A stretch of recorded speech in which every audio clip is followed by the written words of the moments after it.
உளுந்து களி பவுடர். நம்ம இன்றைக்கி பார்க்க போகிறது வந்து உளுந்து களி பவுடர். இதுக்கு வந்து கருப்பட்டி, அப்புறம் பச்சரிசி, அப்புறம் தோல் உளுந்து, இதுதான் இதுக்கு தேவை. ஃபஸ்ட்டு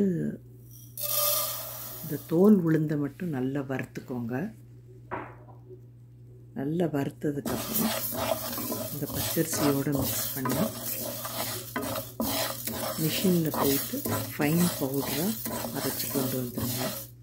இதோட மெஷர்மெண்ட் வந்து நான் டிஸ்கிரிப்ஷனில் கொடுக்குறேன். இந்த உளுந்து களி என்ன பண்ணோம் அப்படின்னா, மென்சுரலோட அந்த சைக்கிள் இருக்குது பாருங்கள். சில பேருக்கு பீரியட் வந்து கரெக்டான இதில் வராது, மந்த்லி ஒன்ஸ் வராமல் 2 months 3 months வந்து தள்ளி போகும். அப்படி இல்லைன்னா கொஞ்சமாக இருக்கும் அவங்களுக்கு எல்லாமே. அப்போ அந்த மாதிரி இருக்கிறவங்க வந்து இந்த உளுந்து களி சாப்பிடும்போது அவங்களோட மென்சுரல் சைக்கிள் வந்து கரெக்டாக இருக்கும். சில பேருக்கு வந்து அந்த மென்சுரல் பீரியட், அதாவது பீரியட் டயத்தில் வந்து அப்டமனில் வந்து ஒரு கிராம்பிங் இருக்கும், அதாவது ஒரு குத்துற மாதிரி ஒரு வலி இருக்கும். அவங்க எல்லாமே இந்த உளுந்து களி வந்து ரெகுலராக சாப்பிடும்போது அவங்களுக்கு வந்து அது கொஞ்சம் கொஞ்சமாக அந்த வலியெல்லாம் குறைய ஆரம்பிச்சிடும்.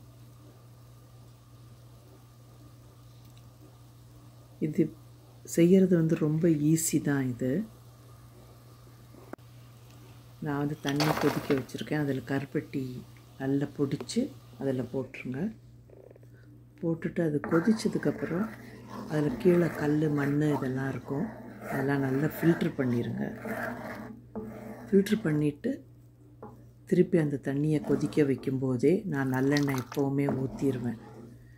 நீங்கள் வந்து மாவை போட்டுட்டு, அதாவது உளுந்து அரிசி இதெல்லாம் அரைச்சதை அந்த கருப்பட்டி தண்ணி கொதிக்கும்போது போட்டுட்டு அது மேலே சில பேர் வந்து நல்லெண்ணெய் விடுவாங்க.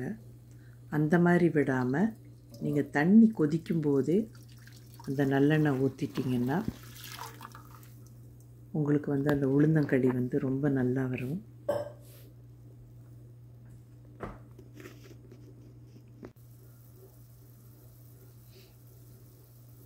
தண்ணி கொதிக்கும்போது இந்த பவுடரை வந்து அதில் போட்டுருங்க. பச்சரிசி தான் போடணும், இதுக்கு பச்சரிசி தான் டேஸ்ட்டாக இருக்கும். பச்சரிசி ப்ளஸ் வறுத்த கருப்பு உளுந்து இதை போட்டு நல்லா கிண்டுனீங்கன்னா ஒரு மாதிரி ட்ரை ஆகும்.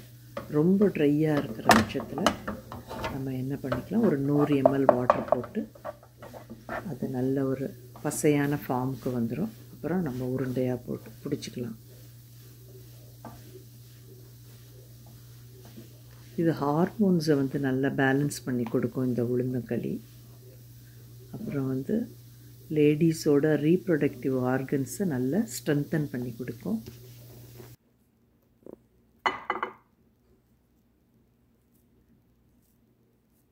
ரெகுலராக சாப்பிடும்போது ஹெல்த்துக்கு ரொம்ப நல்லாயிருக்கும்.